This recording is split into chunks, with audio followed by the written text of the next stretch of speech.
Hello, मैं बोल रहा हूँ, काम हुआ क्या? मैंने तुमसे कहा था ना कि कल 10 बजे तक तुम्हारा काम हो जाएगा। और मेरी पेमेंट कहाँ है?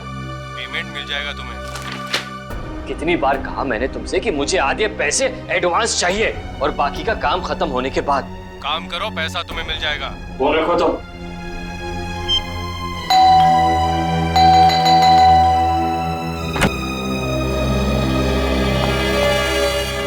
क्या बात है? इतनी घबराई भी क्यों हो? कविता,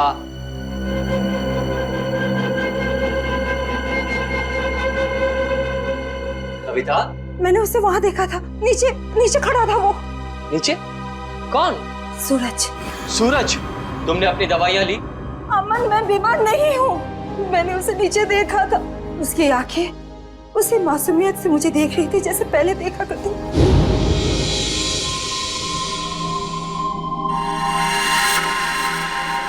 सूरज, सूरज तुम वापस आ गए?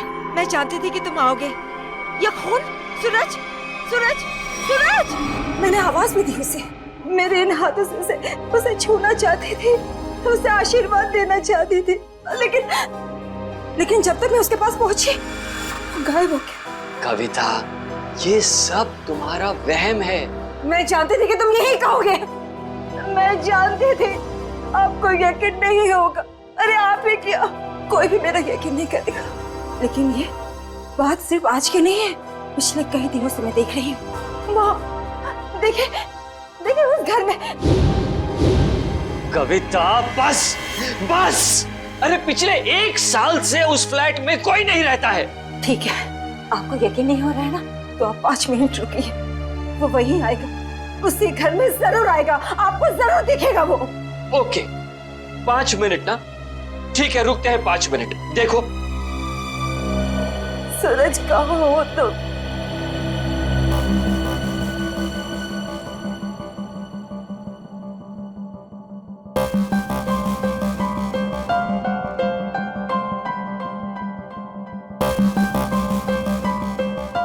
लो, हो गए तुम्हारे 5 मिनट। आया सूरज?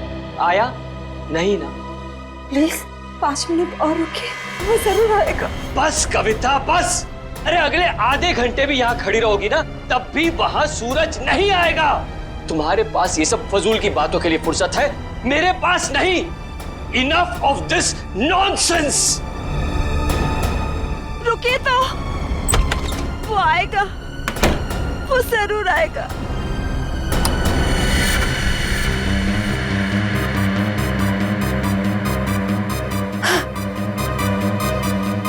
अमन, अमन जल्दी आइए। सूरज, वो देखिए सूरज।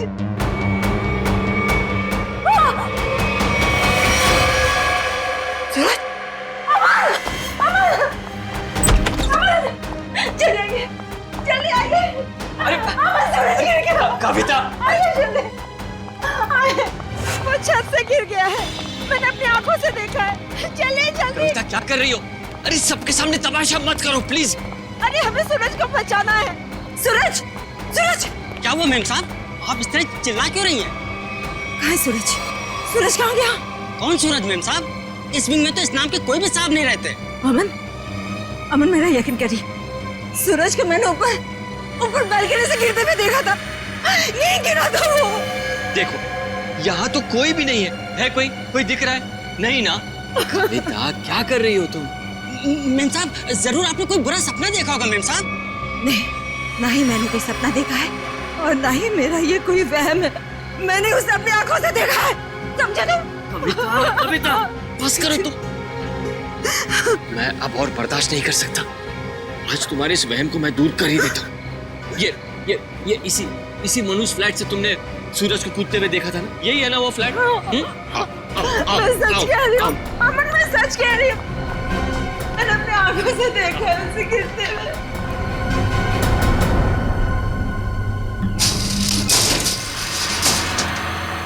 ये लो, अपनी आंखों से देख लो, यहाँ ताला लगा हुआ है। कविता, मैंने तुमसे कहा ना कि ये फ्लैट 1 साल से बंद पड़ा हुआ है। मैम साहब, साहब बिल्कुल ठीक कह रहे हैं, ये घर पिछले 1 साल से बंद ही पड़ा हुआ है। नहीं, ये तुम सबकी चाल है। मेरे साथ ऐसा घिनौना मजाक करके तुम लोग मुझे गलत साबित करना चाहते हो।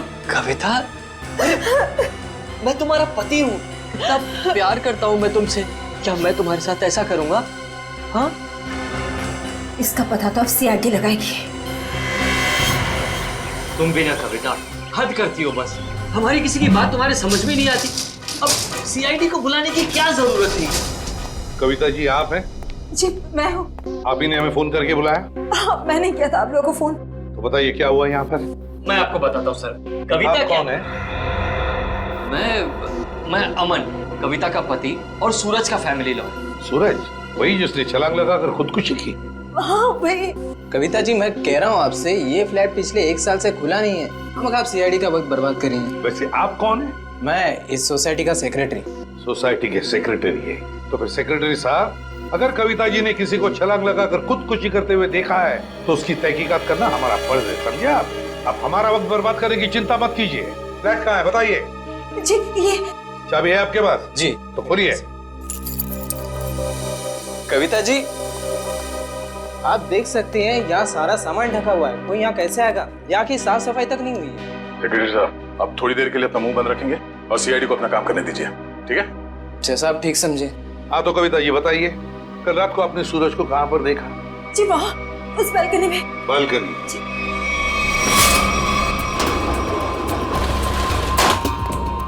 आइए बताइए, सूरज को कहाँ देखा था आपने? यहाँ खड़ा था। यहाँ पर? हाँ जी। और सर ये सिर्फ कल की बात नहीं, पिछले कई दिनों से मैं उसे यहीं देख रही हूँ। पर कविता जी ये हो कैसे सकता है? ये फ्लैट को बाहर से ताला लगा हुआ था और ये फ्लैट 6ठे माले पर है। भले ये फ्लैट 6ठे माले पर हो या 7वें माले पर, लेकिन यहाँ पर कोई तो आया था जरूर। कल रात को यहाँ पर कोई था, समझे? पर ये आप इतनी यकीन के साथ कैसे कह सकते हैं? ये मैं नहीं कह रहा हूँ, इस रेलिंग पर जो धूल जमी हुई है ना, ये हमें बता रही है। पर ये हो कैसे सकता है? कोई तो आया था यहाँ पे बालकनी में। ये बालकनी की रेलिंग पे ये मिट्टी देख रहे हो? यहाँ पे मिट्टी साफ है। ऐसा लगता है कोई यहाँ पे था जिसने इस रेलिंग के साथ छेड़छाड़ की। अब आप लोगों को मेरी बात पर यकीन हुआ ना सर? देखा अमन, मैं सच कह रही थी। एक मिनट। अगर किसी ने यहाँ से खुदकुशी की होती तो उसकी लाश कहाँ है? और इतने ऊपर से कूदने के बाद जमीन पर गिरते ही उसका सर फटा होगा, खून निकला होगा। जमीन पर ना उसकी लाश मिली, ना जमीन से खून के निशान। और तो और वॉचमैन तो कुछ देखता। अब हम देख लेंगे और पता भी लगा लेंगे। देख नीचे चलते हैं।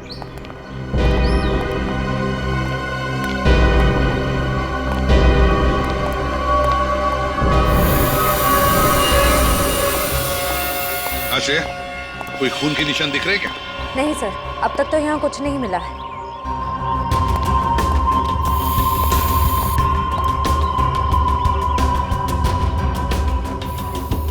वॉचमैन, कल रात ड्यूटी पर थे ना तुम? साहब नहीं था। तो फिर तुमने देखा कैसे नहीं किसी को ऊपर से गिरते हुए? साहब रात में मैं ही यहाँ पे बैठा हुआ था। ये मेम साहब अचानक यहाँ आई और बोलने लगी कि सूरज ऊपर से कूद गया। अच्छा एक बात बताओ, कल कोई अनजान आदमी आया था कल रात को यहाँ इस विंग में? नहीं साहब, इस विंग में जो लोग रहते हैं वही लोग आए थे साहब। आप चाहें तो मैं आपको रजिस्टर भी दिखा सकता हूँ साहब। सर हाँ?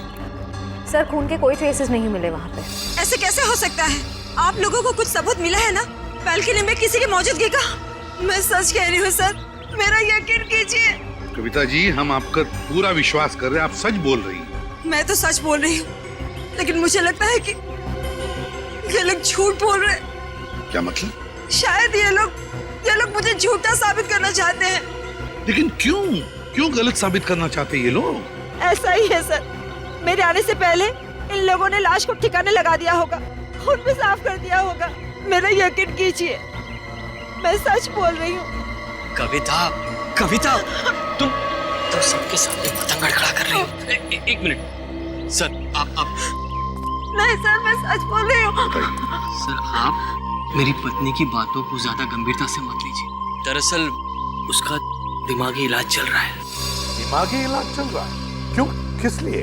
उसे हेलुसिनेशंस होते हैं सर। उसे ऐसे लगता है जैसे सब लोग उसके खिलाफ हैं। और जिस सूरज की वो बात कर रही है ना, उसकी तो 1 साल पहले मौत हो चुकी है। सूरज की मौत 1 साल पहले हुई थी? जी। अच्छा, और फिर भी इस बात का तो नजरअंदाज नहीं कर सकते ना कि आपकी पत्नी कविता ने किसी को ऊपर से छलांग लगाकर खुदकुशी करते हुए देखा है। एक बात बताइए, सूरज की मौत हुई कैसे थी? सर, सूरज ने फ्लैट से कूदकर आत्महत्या कर ली थी। वैसे आप कौन है? मैं सूरज का चचेरा भाई प्रतीक और ये मेरी पत्नी नताशा। एक बात बताइए, सूरज ने आत्महत्या क्यों की? सर, सूरज को अपने पिता से बहुत लगाव था और उनकी मौत के बाद उसके पास जिंदा रहने का कोई मकसद ही नहीं बचा था। कविता जी, एक बात बताइए, क्या आपने 1 साल पहले सूरज को कूदते हुए देखा था अपने घर से? तभी मैं इस शहर में नहीं थी सर। मेरे वापस आने के बाद मुझे बताया गया था, लेकिन मुझे यकीन ही नहीं हुआ। माँ बाप की मौत हर बच्चों के लिए बहुत बड़ा सदमा होती है, लेकिन इसका मतलब ये नहीं है कि आप अपनी जिंदगी का अंत ही कर दो। सर, मैं पूरे यकीन के साथ कह सकती हूँ कि सूरज जिंदा था। पिछले कई दिनों से मैं उसे देख रही थी। कविता, सर आप यकीन कीजिए सर। बस करो, तुम्हारी तबीयत ठीक नहीं है। हाँ? चलो घर चलो, तुम्हारे आराम का वक्त हो गया। अमर, मैं सच क्या है? एक्सक्यूज मी सर, सर, चलो चलो चलो चलो मेरे साथ, चलो। अमर, मैं सच बोल रही। सर, कविता आंटी को सूरज की मौत का बहुत गहरा सदमा लगा है, इसलिए उसके कूदने का दृश्य उनकी आंखों के सामने बार बार आता रहता है। सर, कविता आंटी की अपनी कोई संतान थी नहीं और वो सूरज को अपने बेटे समान मानती थी। सूरज को हॉस्पिटल कौन ले गया था? मैं, नताशा और अमन अंकल, हम तीनों मिलकर लेकर गए। सर, मैं भी था। आप? शेखर, सूरज के पिता का बचपन का दोस्त। कौन से हॉस्पिटल ले गए थे सूरज को? Sir, city hospital. City hospital. Suraj की मौत 1 साल पहले हुई है, तो पता लगाना पड़ेगा कि लोकल पुलिस स्टेशन का कौन सा ऑफिसर उस केस को देखता था और फिर उसे लेकर सिटी हॉस्पिटल जाना पड़ेगा। 16 दिसंबर 2012 की रात थी जब सूरज को इस हॉस्पिटल में लाया गया था। काफी नाजुक हालत थी उसकी, कंधा टूट गया था उसका, सर पे भी गहरी चोट आई थी। लग नहीं रहा था कि वो बचेगा। लग नहीं रहा? बिल्डिंग से कूद के उसकी मौत हो गई थी ना? मौत? नहीं सर, इस हॉस्पिटल के डॉक्टर इतने काबिल थे कि उन्होंने उसको बचा लिया था। क्या सूरज जिंदा है? नहीं सर, वो मर चुका है। अरे अभी अभी तो तुम कह रहे थे कि डॉक्टरों ने उसे बचा लिया था। सर, वो बच गया था और उसके जीने की पूरी तमन्ना खत्म हो चुकी थी। हॉस्पिटल से ऑपरेशन के 3 दिन बाद ही वो हॉस्पिटल से भाग गया और फिर ओडाला के ब्रिज से जाकर उसने आत्महत्या कर ली। ओडाला ब्रिज? मतलब सूरज की मौत बिल्डिंग से कूदने से नहीं, ओडाला ब्रिज से कूदने से हुई है। मगर सर, सूरज के घर वालों ने हमसे झूठ क्यों कहा? उसका तो पता हम लोग लगा ही लेंगे। पहले जरा उस डॉक्टर से मिलते हैं जिसने सूरज की जान बचाई थी। सूरज का ऑपरेशन डॉक्टर रेणुका ने ही किया था। डॉक्टर रेणुका? जरा बुलाइए उन्हें। पर अब डॉक्टर रेणुका इस हॉस्पिटल में काम नहीं करती हैं। काम नहीं करती? क्या मतलब? सर, जिस दिन सूरज हॉस्पिटल से भाग गया था उस दिन डॉक्टर रेणुका भी हॉस्पिटल में आखिरी बार ही दिखी थी। सर, हो सकता है डॉक्टर रेणुका ने ही मदद की हो सूरज की इस हॉस्पिटल से भागने में, क्योंकि इतनी गहरी चोट लगने के बाद कोई आदमी अकेले तो भाग नहीं सकता। ठीक है। जब सूरज का ऑपरेशन हो रहा था तो आप भी थी ना ऑपरेशन थिएटर में? हाँ सर, सूरज का बच पाना तो लगभग असंभव था, मगर डॉक्टर रेणुका ने तो कमाल कर दिखाया। उन्होंने सूरज की जान बचा ली। हॉस्पिटल में सब लोगों ने उनकी तारीफ भी की थी। जब सूरज इतना घायल था तो वो हॉस्पिटल से भागा कैसे? आपके हॉस्पिटल की सिक्योरिटी ठीक नहीं लगता है? पता नहीं सर कैसे भाग गया। डॉक्टर रेणुका ने तो उन्हें नींद का इंजेक्शन भी दिया था। लगभग 3 घंटे तक तो उन्हें होश ही नहीं आना चाहिए था। ठीक है, आप जरा हमें रेणुका जी के सारे डिटेल्स दीजिए, सारे रिकॉर्ड्स। ओके सर, मैं अभी लेकर आती हूँ। रेडी? पता करो उस रात सिक्योरिटी में कौन था, लेके आओ। सचिन, आप इनके साथ होडाला ब्रिज जाओ, देखो कहाँ से छलांग मारी थी उस सूरज ने। सर आइए।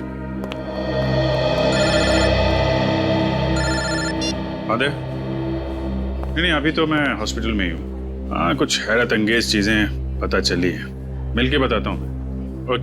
Okay bye. सर, उस रात ये वॉचमैन ड्यूटी पे था। एक घायल आदमी हॉस्पिटल से भाग गया है? ड्यूटी पे सोते हो क्या? साहब, मैंने उसे रोकने की पूरी कोशिश की थी, लेकिन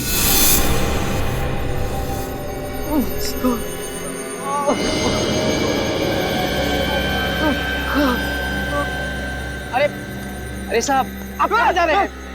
अपने काम से काम रख। ऐसे मैं आपको नहीं जाने दे सकता साहब। मेरे बीच में हट जा वरना फिर जान ले लूंगा। और साहब ये कहाँ से उठाया आपने? नहीं, मैं आपको नहीं जाने दे सकता। ये देखिए साहब, उस चोट का निशान आज तक है। सूरज ने होडाला ब्रिज से कूद के आत्महत्या की और ये बात उसके घर वालों ने हमसे छुपाई है। कोई तो ऐसा राज है जिस पर वो लोग पर्दा डालने की कोशिश कर रहे हैं। क्या सूरज की मौत बिल्डिंग से कूदने से नहीं बल्कि होराला ब्रिज से छलांग लगाने से हुई थी? और इतनी बड़ी बात तुम लोगों ने मुझसे क्यों छुपाई? सिर्फ आप ही से नहीं कविता जी, इतनी बड़ी बात सीआईडी से भी छुपाई गई है। कानून से कोई बात तब छुपाई जाती है जब जुर्म के ऊपर पर्दा डालने की कोशिश की जा रही हो। हाँ? वो ये बात हमने कविता से इसलिए छुपाई थी, हम नहीं चाहते थे कि कविता सूरज के वापस लौटने की झूठी उम्मीद में जिए। जी हाँ सर, मौत बिल्डिंग से कूदकर हुई हो या फिर होडाला ब्रिज से छलांग लगाकर। सच तो ये है कि सूरज अब कभी भी लौटकर वापस हमारी जिंदगी में नहीं है। माना सूरज ने होडाला ब्रिज से नीचे छलांग लगाई मगर किसी को उसकी लाश मिली है? तो आप लोग इतने यकीन के साथ कैसे कह सकते हैं कि सूरज मर चुका है? मैं जानती थी कि सूरज जिंदा है और वो वापस जरूर आएगा। हे भगवान, तेरा लाख लाख शुक्र है, वो वापस आएगा। इसीलिए हमने ये बात कविता से छुपाई, क्योंकि हम नहीं चाहते थे कि ये सूरज की वापसी की झूठी आस में बंधी रहे। अब आपने इसे सब कुछ सच सच बताकर इस बेचारे की बची कुची जिंदगी में भी जहर घोल दिया। तुम मेरे पति नहीं हो, दुश्मन है दुश्मन। तुमसे मेरी खुशी देखी नहीं जाती, मेरा सुख तुमसे बर्दाश्त नहीं होता। बोलो, ये छुपाया था मुझसे। कविता जी संभालिए। छोड़िए, अब तो खुश है ना आप लोग हमारे घर में झगड़ा लगाते हो? आपके घर के झगड़े से ज्यादा जरूरी फिलहाल हमें ये जानना है सूरज जिंदा है या नहीं, और अगर वो जिंदा नहीं है तो फिर कौन है वो आदमी जो नकली सूरज बनकर ये खेल खेल रहा है? अच्छा, ये है डॉक्टर रेणुका, इसने बचाया सूरज को। हाँ सर, इनके घर पे पूछताछ करने पे इनके नौकर ने बताया कि हॉस्पिटल की नौकरी छोड़ने के 1 हफ्ते बाद ये सिंगापुर चली गई थी। हॉस्पिटल से नौकरी छोड़ने के बाद ये सिंगापुर चली गई, तो फिर कभी न कभी तो वापस आती होगी। नहीं सर, वापस आना तो दूर की बात है, इन्होंने एक फोन तक नहीं किया। अरे, एक फोन तक नहीं किया? बड़ी अजीब बात है। कोई अपना घर नौकर पर सौंप जाता है तो कभी न कभी फोन करके पूछताछ तो करता है घर की हालत के बारे में। हाँ सर, पर इन्होंने ऐसा बिल्कुल नहीं किया। और सर, नौकरों की पगार हर महीने सीधे उनके अकाउंट्स में डाल दी जाती है, वो भी कैश। नहीं, कुछ और ही चक्कर है, कुछ और ही चक्कर है ये। सर ये धीरज, इन्होंने सूरज को होडाला ब्रिज से कूदते हुए देखा था 1 साल। क्या तुम्हें पूरा यकीन है कि वो सूरज ही था? जी सर, पुलिस ने उस वक्त उसकी फोटो दिखाई थी, वही सूरज था। क्या यही था वो? हैं? जी सर, यही सूरज था। अगर तुमने सूरज को ब्रिज से कूदते हुए देखा तो तुमने उसे बचाने की कोशिश क्यों नहीं की? रोका क्यों नहीं उसे? सर, मुझे नहीं मालूम था कि ये कूदने वाला है। मैंने समझा कि बस यूं ही टहलने के लिए आया होगा। जब तक मैं कुछ समझ पाता, इन्होंने वहां से छलांग लगा दी। कब हुआ ये? सर, रात तकरीबन 1 बजे की। रात के 1 बजे? तो क्या मैं पूछ सकता हूँ कि रात के 1 बजे आप वहाँ क्या कर रहे थे होडाला ब्रिज पर? सर, वो क्या है ना कि मैं एक लेखक हूँ। जब कभी कहानी लिखते लिखते अटक जाता हूँ तो वहाँ टहलने के लिए निकल पड़ता हूँ, इस उम्मीद से कि शायद कोई नई प्रेरणा मिल जाए। लेकिन जब से ये हादसा हुआ है ना सर, मैंने उस ब्रिज पे जाना बंद कर दिया है। वैसे आप लिखते क्या है? सर, मैं उपन्यास लिखता हूँ, नोवेल्स। ठीक है धीरज, थैंक यू वेरी मच, तुम जा सकते हो।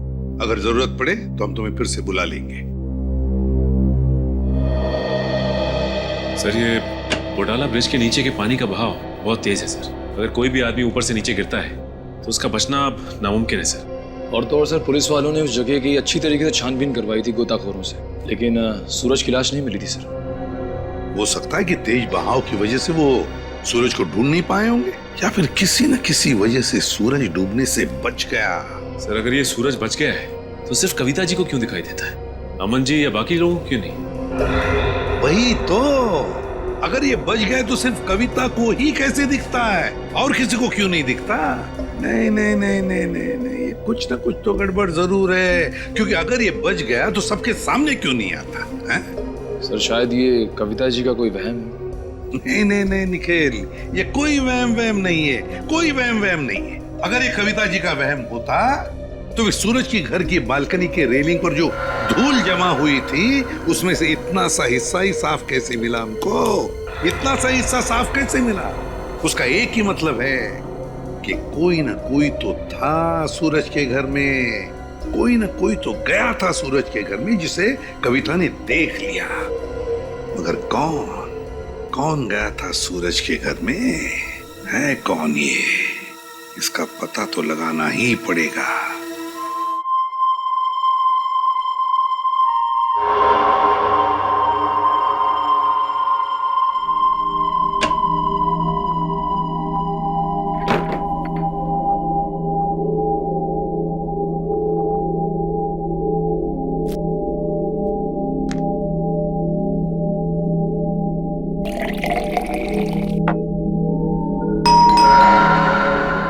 इस वक्त कौन हो सकता है?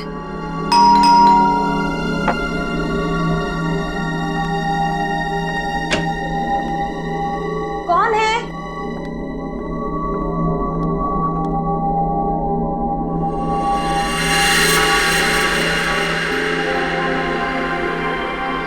सूरज, सूरज, आज सबके मुंह पे ताला लग जाए।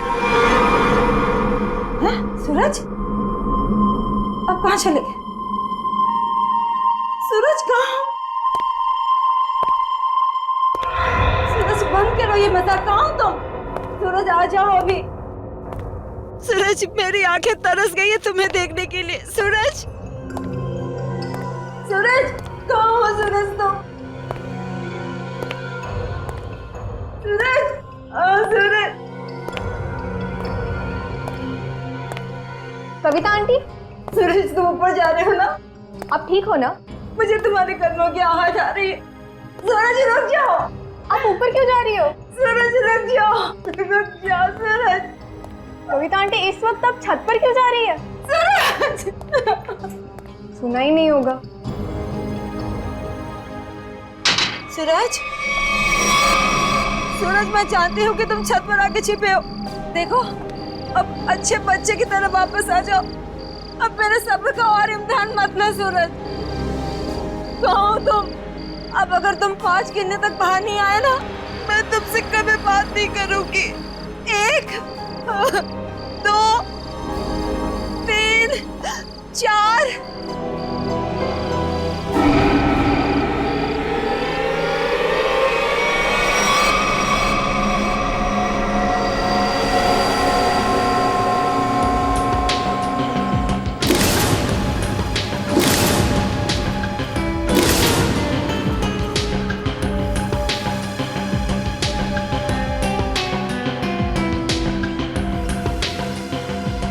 तुम इस विंग के वॉचमैन हो ना? जी साहब। कैसे हुआ ये सर? साहब, कल रात तकरीबन 2 बजे मुझे किसी की चीख सुनाई दी। देखा तो कविता मैम साहब लहूलुहान जमीन पर पड़ी हुई थी। सर, मैं सोच भी नहीं सकता था कि सूरज के गम में कविता आत्महत्या। पता नहीं आजकल के लोग इतना कमजोर क्यों हो गए। दुख बर्दाश्त करने की किसी में भी शक्ति नहीं रही। सर, सही है, देखिए।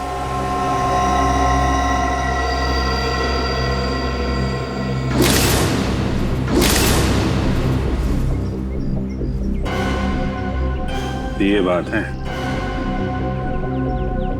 शेखर जी, कविता ने आत्महत्या नहीं की है। क्या बोल रहे हैं आप? इनके हाथों में बहुत सारी खरोंचे हैं, चूड़ियां टूटी हुई हैं।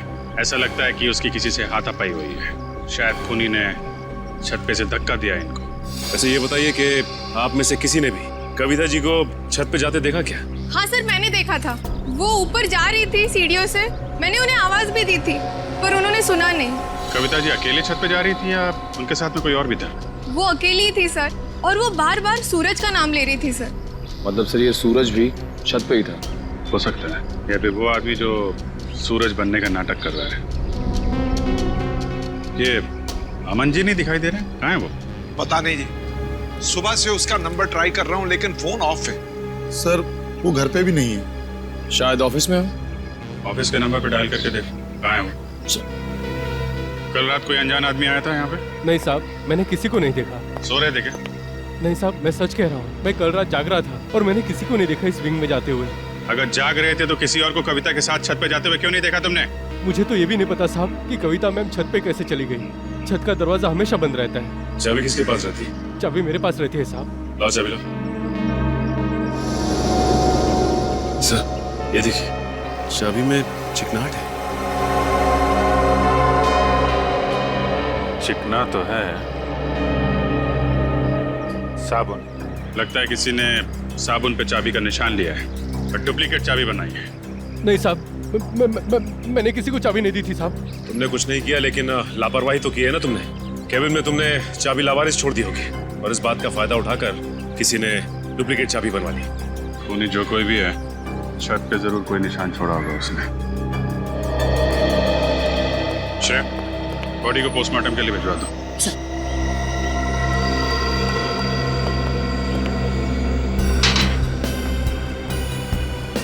यहां से गिरी है।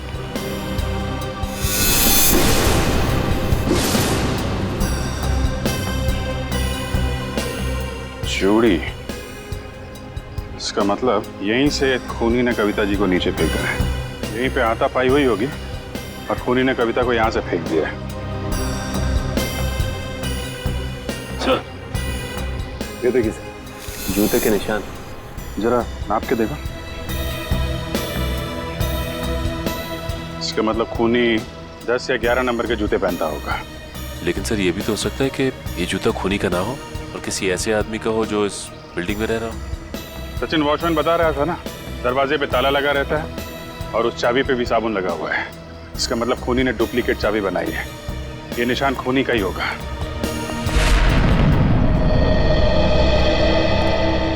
क्या पता चला ऑफिसर?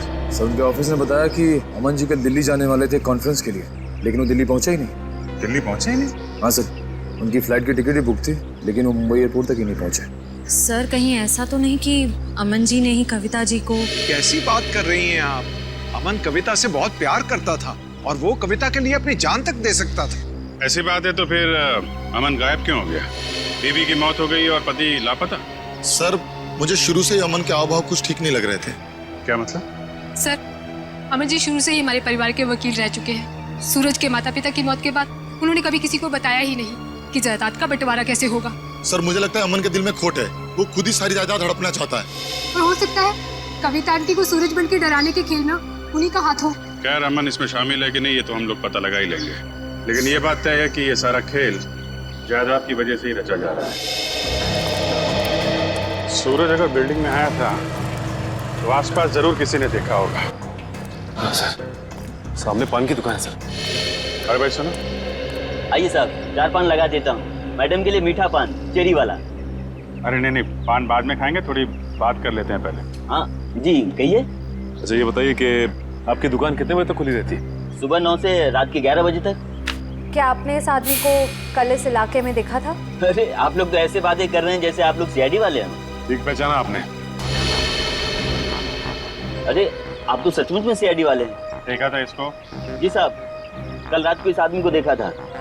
ठीक से याद है तुम्हें? कोई धोखा तो नहीं हो रहा? जी साहब, मेरी नजर 6x6 की है, कभी धोखा नहीं खाती। मतलब सर सूरज जिंदा है? इसका मतलब वो जो जूतों के निशान हमें बिल्डिंग की छत पे मिले थे वो सूरज के थे और उससे नहीं कविता को मारा है। मतलब सर ये जुर्म अमन और सूरज दोनों मिलके कर रहे हैं। ये भी तो हो सकता है कि कविता जी का खून सूरज ने किया और अमन को जबरदस्ती ले गया अपने साथ। लेकिन सर, कविता जी तो सूरज के लिए उनकी माँ की तरह थी, फिर उन्होंने कविता जी को छत से क्यों गिराया होगा? साहब, क्या इस आदमी ने किसी को छत से धक्का दे दिया? शायद किसी का खून किया है इसने। और कुछ जानते हो इस आदमी के बारे में? जी साहब, इसने अपनी कार गलत जगह पार्क की थी। टोइंग वाला आया और कार उठा के लेके चला गया। कहाँ पे पार्क की थी गाड़ी? वहाँ साहब, वहाँ खड़ी थी। XYZ 040925। पता लगा किसके नाम पे रजिस्टर्ड है ये कार? अच्छा वो सर, इस सूरज का ठिकाना मिल गया, वरना ये आदमी तो अपनी टो हुई गाड़ी लेने भी नहीं आया। और आता भी कैसे? चोरी की गाड़ी जो थी, एक एक कदम फूक फूक के रख रहा है ये सूरज। हाँ सर, और छुपने के लिए भी उसने एक ऐसा ठिकाना चुना जो एक NRI का। हाँ, एक NRI का, एक ऐसा आदमी जो महीनों तक अपनी घर की हालत देखने के लिए आता तक नहीं। यहाँ पे ताला लगा हुआ है। बोलो।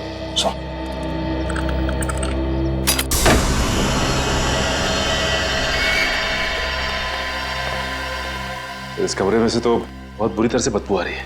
ऐसा लगता है जैसे कोई लाश है। कोई लाश ही सड़ी है इस घर में। ढूंढो, देखो कहाँ पर है वो लाश।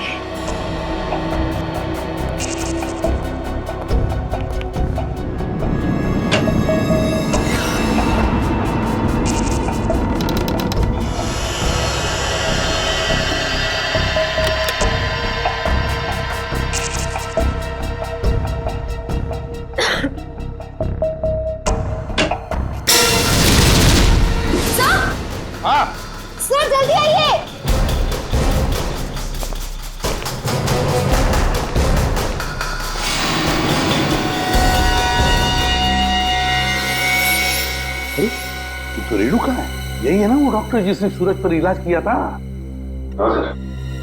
ये रेणुका ही है। लेकिन सर इसके नौकर ने तो बताया था कि रेणुका सिंगापुर गई। जरूर रेणुका ने झूठ कहा था अपने नौकर को कि वो सिंगापुर जा रही है। सर ये देखिए, गले पे निशान। ऐसा लगता है किसी तार से गला घोंट के मारा गया है। बिल्कुल पतला सा था, और जिस तरह से बदबू आ रही है, जिस तरह से ये लाश सड़ी है, लगता है 2-3 दिन तो हुए हैं इस खून को। सर ये देखिए, उसके हाथ पे भी निशान है। वो इधर भी। वहां से भी निशान। इस चीज का हो सकता है। ये निशान लगता है किसी रस्सी वस्सी से होते हैं ना निशान, खींचते वक्त वैसे लगते हैं ये निशान। ढूंढो जरा इस कमरे में, जो भी चीज है, जिस चीज से ये निशान बना है, तो यही कहीं मिलना चाहिए।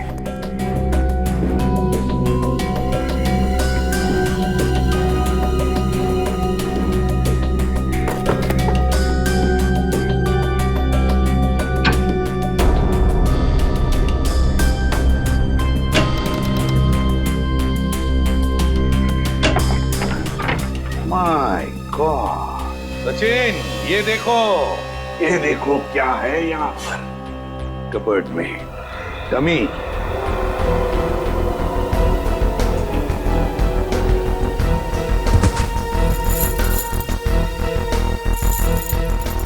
कैरबिनेट और रस्सी भी। सचिन, लगता है रेणुका के हाथ पर जो निशान है ना, शायद इस रस्सी की वजह से ही है, खींचते हुए। ये देखो ऐसे। हाँ सर, लेकिन सर ये सारी की सारी चीजें इस घर में क्या कर रही हैं?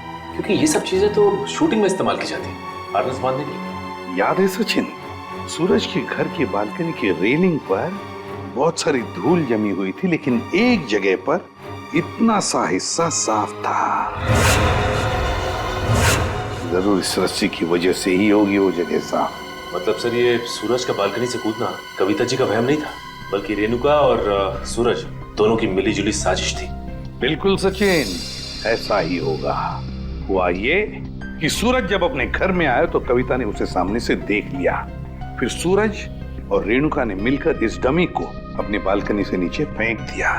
तब कविता को शायद ऐसे लगा कि सूरज अपनी बालकनी से कूद पड़ा, तो वो अपने पति के साथ नीचे दौड़ कर आई और यहाँ सूरज और रेणुका इस डमी को ऊपर खींचने लगी इस रस्सी से, और इसीलिए खींचने की कोशिश में रस्सी के जख्म के निशान रेणुका के दोनों हाथों पर आ गए। मगर सर ये सारा का सारा प्लान रेणुका और सूरज का था। एक बात समझ में नहीं आई, ऐसी क्या मजबूरी आई सूरज के सामने कि उसे रेणुका को मारना पड़ा? शायद रेणुका सूरज को ब्लैकमेल कर रही थी। Double game. काम करो, इस रेणुका के सारे फोन रिकॉर्ड्स चेक करो, सारे फोन रिकॉर्ड्स, और साथ में ये भी पता लगाओ कि ये डमी, ये कैरबिनेट और ये रस्सी कहां से खरीदे गए थे। पता चलेगा इस पूरे प्लान के पीछे किसका हाथ है, किसका दिमाग है। सर, हाँ सर आपने ठीक कहा था सर। वाकई में रेणुका के कॉल रिकॉर्ड से दूध का दूध और पानी का पानी हो गया सर। क्या पता चला फोन रिकॉर्ड से? ये देखिए सर, पिछले 1 साल में रेणुका को सबसे ज्यादा कॉल इस नंबर से आया सर, और ये नंबर अमन जी का है। हाँ, सबसे ज्यादा फोन अमन से आए हैं। तो क्या अमन हमसे झूठ बोल रहा है? कहीं अमन भी तो मिला नहीं इसमें? हो सकता है सर, हो सकता है कि अपनी बीवी की मानसिक स्थिति का फायदा उठाया उसने और ये सारा ड्रामा रचा सूरज का, ताकि वो अकेले उसकी प्रॉपर्टी का हकदार बन जाए। सर एक बात मेरी समझ में नहीं आ रही है, वो सूरज जिसे उस पान वाले ने देखा था, वो असली सूरज था या नकली? वो असली भी हो सकता है श्रेया। भले ही सूरज ने होडाला ब्रिज से छलांग लगाई, मगर उसकी लाश कहाँ मिली है किसी को?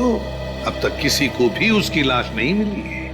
लेकिन सर सूरज को तो काफी लगाव था कविता जी से, तो वो ऐसी हरकत क्यों करेगा? कहीं ऐसा तो नहीं कि ये सूरज नकली है? आद्या, क्या? Great work Sachin. पता चल गया उस दुकान का जहां से वो डमी खरीदा गया था। अब पता चलेगा कि असली सूरज कौन था और नकली सूरज कौन। सर हीरोइन की वीक्स तो मैं आपको 20 तरह की भिजवा सकता हूँ सर। आप सुनिए तो सर, पर आपकी एक्ट्रेस इतनी सनकी है, उसे एक भी वीक पसंद नहीं आता सर। हाँ ठीक है, भिजवा तो दूंगा, पर हाँ, हर वीक का 1500 रुपया लगेगा डिपॉजिट के तौर पर। मंजूर है? Okay sir. क्या भाई साहब, मेरे लायक भी कोई विग है क्या? क्यों नहीं सर, एक मिनट। हाँ सर, आपकी पर्सनैलिटी को देख के ये विग जचेगा सर। नहीं, मेरे हिसाब से इनके ऊपर ये विग सूट करेगी, और मेरे ऊपर ये वाली, और फ्रेडी तुम्हारे ऊपर ये थोड़े लंबे बाल चाहिए ना, इनके ऊपर ये वाला जचेगा। सर, ये कैसा मजाक है? मजाक नहीं, हम लोग सीआईडी से हैं। सीआईडी? जी हाँ। कौन आया था इनमें से आपके पास? नहीं सर, कोई नहीं आया था सर। ध्यान से देखो, हो सकता है इनमें से कोई आदमी ये डमी लेने आया हो। हाँ सर, ये डमी तो वो आदमी किराए पर लेकर गया था सर, और वापस आ ही नहीं सर। कौन था वो आदमी? सर एक मिनट, मैं देख के बताता हूँ। मिल गया, धीरज नाम था उसका सर।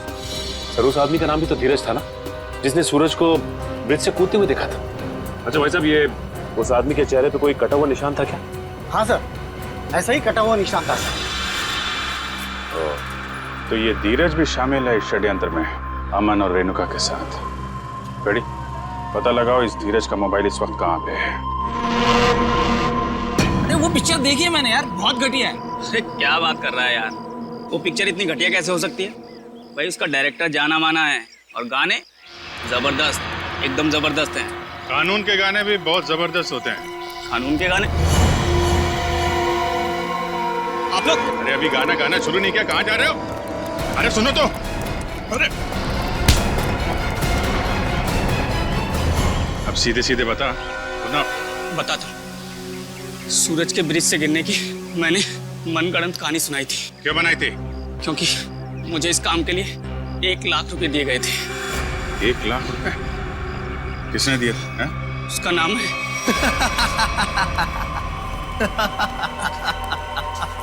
क्यों किया तुमने कविता के साथ ये सब? और मुझे यहाँ इस तरह बांध कर तुम्हें क्या मिलेगा? सुकून, ढेर सारा सुकून। ठीक उसी तरह जिस तरह मौत की दुनिया से निकलकर जिंदा लोगों की दुनिया में आकर मिलता है, वो सुकून। बकवास बंद करो। ना तुम कभी मरे थे और ना ही तुम सूरज हो। बहरूपिये हो तुम, बहरूपिये। अरे बाप रे, तुम्हें तो सब पता है।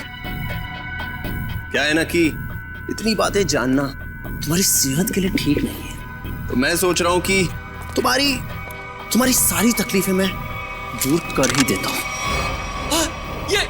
ये क्या कर रहे हो तुम?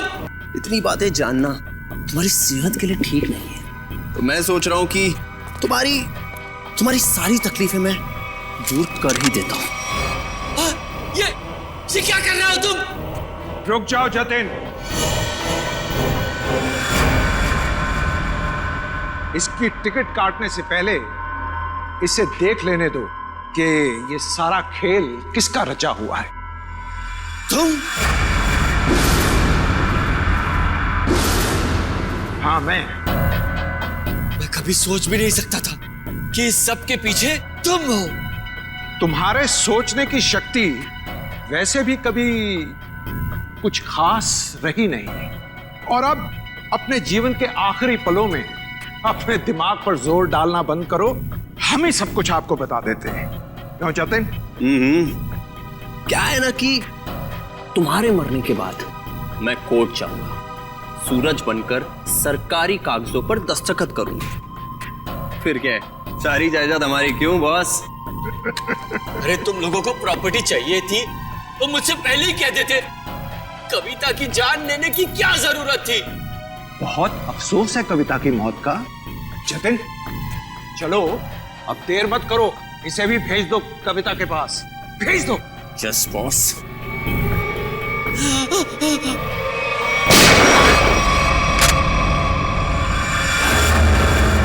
सब कुछ सुन लिया हम लोगों ने। अगर बाकी मुजरिम भी आप लोगों की तरह अपना जुर्म अपने आप कबूल कर लें तो सीआईडी का काम काफी आसान हो जाएगा। क्यों शेखर जी, आपका क्या कहना है? अरे रे रे रे रे, इतने भयानक मुजरिम को इतने आसानी से नहीं भागने देंगे हम लोग। क्यों किया ये सब? सूरज को उसके पिता से बहुत लगाव था, और उसकी मौत के बाद उसके जीवन में कोई रुचि नहीं रह गई थी। उसके दिमाग में आत्महत्या करने के ख्याल पनपने लगे। इसलिए तुमने सोचा कि सूरज को तो प्रॉपर्टी में कोई इंटरेस्ट है नहीं, तो क्यों ना बहती गंगा में हाथ धो लिया जाए, उसकी प्रॉपर्टी हथिया ली जाए।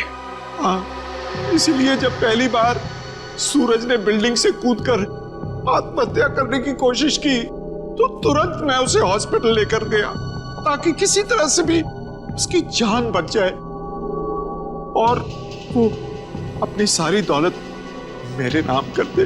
और जैसे ही रेणुका को पता चला कि करोड़ों रुपए तुम्हारे हाथ लग गए तो उसने अपना हिस्सा मांगना शुरू कर दिया तुमसे। हाँ, लेकिन गड़बड़ तब हुई जब वो दोबारा हॉस्पिटल से भाग गया। मैंने और रेणुका ने बहुत ढूंढा उसे और तब हमने देखा कि सूरज, सूरज नहीं, सूरज मेरा पीछा मत करो, मेरे पीछे मत आओ, मेरा मर जाना है, ठीक है? नहीं, मुझे दोबारा बचाने की कोशिश मत करो। नहीं सूरज, ऐसा बर्ताव मत करो। किसी एक आदमी के चले जाने से जिंदगी खत्म नहीं हो जाती। वो मेरे पापा थे। पापा, तुम लोग क्या समझोगे मेरे पापा के बारे में? नहीं सूरज, नहीं नहीं नहीं, मुझे छोड़ दो। मुझे अगर तुम दोनों में से किसी ने भी कूदने से रोका तो मैं अपनी जान ले लूंगा, मैं अपनी जान ले लूंगा, मैं अपना